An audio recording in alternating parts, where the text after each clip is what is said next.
Hello friend, मेरी कहानी contract lover में आपका स्वागत है। तुम्हें ऐसा क्यों लगता है कि मैं तुम्हारी मदद करूंगी?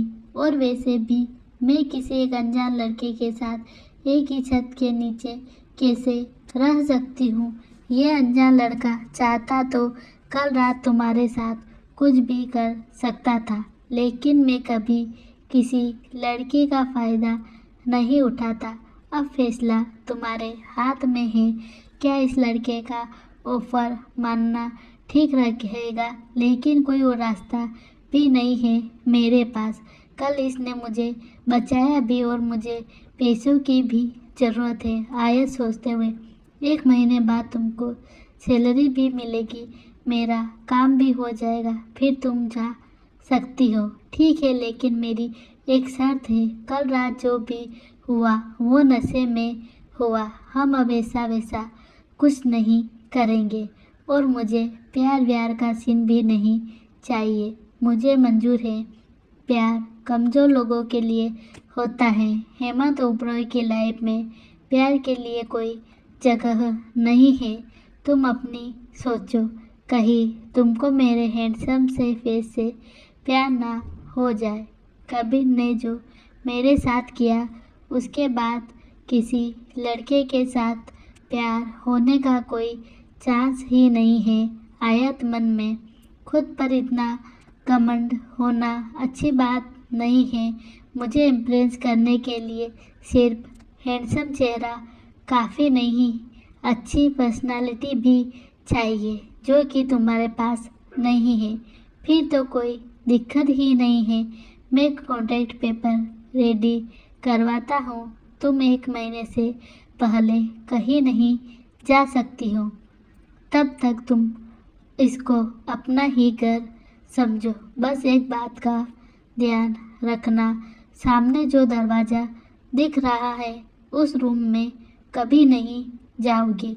तुम्हारी गर्लफ्रेंड का नाटक करने के लिए तो कोई भी लड़की तैयार हो जाती, फिर मैं ही क्यों? प्रिया का सामना करने के लिए मुझे तुम्हारे जैसी लड़की चाहिए, खूबसूरत, जल्दी, मुंहपट, बिना सोचे समझे काम करने वाली। तुम मेरी तारीफ कर रहे हो या बुराई? वैसे तुमको प्रिया पसंद क्यों नहीं है? मुझे कोई भी लड़की पसंद नहीं है। मैं प्यार जैसी फालतू बातों पे विश्वास नहीं करता हूँ। तुमको भूख लगी होगी तो ये खा लो और तैयार हो जाओ। मुझे लेट होने वाले से नफरत है और तुम मेरी पर्सनल सेक्रेटरी हो तो तुमको भी लेट नहीं होना है। आयत भी तैयार होकर नाश्ता करके हेमंत के साथ ही ऑफिस चली जाती है, पर कार में बहुत खामोशी है। तुम बहुत कम बात करती हो, तुम्हें नहीं लगता तुम बहुत बोरिंग हो? मैं कम नहीं बोलता, पर तुम बहुत ज़्यादा बोलती हो। पता नहीं कोई बिना थके इतनी सारी फालतू की बातें कैसे कर सकता है। पर हम हर किसी की ज़िंदगी में काम तो होता नहीं। वैसे मिस्टर खड़ूस, हमें 1 महीना साथ रहना है तो एक दूसरे को झेलना तो पड़ेगा ही। तो फ्रेंड्स, आयत मुस्कुराते हुए हाथ बढ़ाती है, पर हेमंत आयत को इग्नोर कर देता है। ओ कम ऑन मिस्टर ओबराय, मैं दिखती थोड़ी डरावनी हूँ, पर काटती नहीं हूँ। अगर मेरे हाँ बोलने से तुम थोड़ी देर के लिए चुप हो जाओगी तो हैं हम दोस्त। अब खुश, तुमको मनाना इतना भी मुश्किल नहीं था। कुछ टाइम बाद आयत हेमंत के साथ ऑफिस पहुंचती है तो हेमंत को देखते ही ऑफिस में अफरा तफरी मच जाती है। ये लोग हेमंत को देखकर ऐसे घबरा रहे हैं जैसे कोई भूत देख लिया हो। मैं अपने केबिन में जा रहा हूँ, तुम मेरे लिए कॉफ़ी लेकर आओ।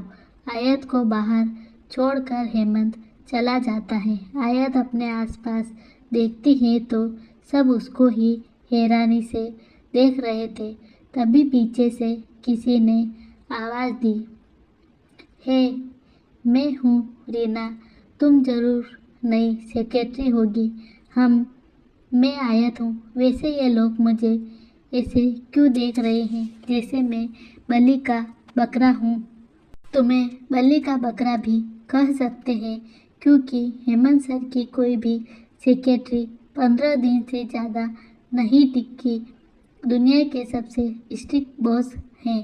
क्या आयत टिक पाएगी और हेमंत को प्रिया से छुटकारा दिला पाएगी या खुद ही किसी मुसीबत में फंस जाएगी? जानने के लिए बने रहिए मेरी कहानी में।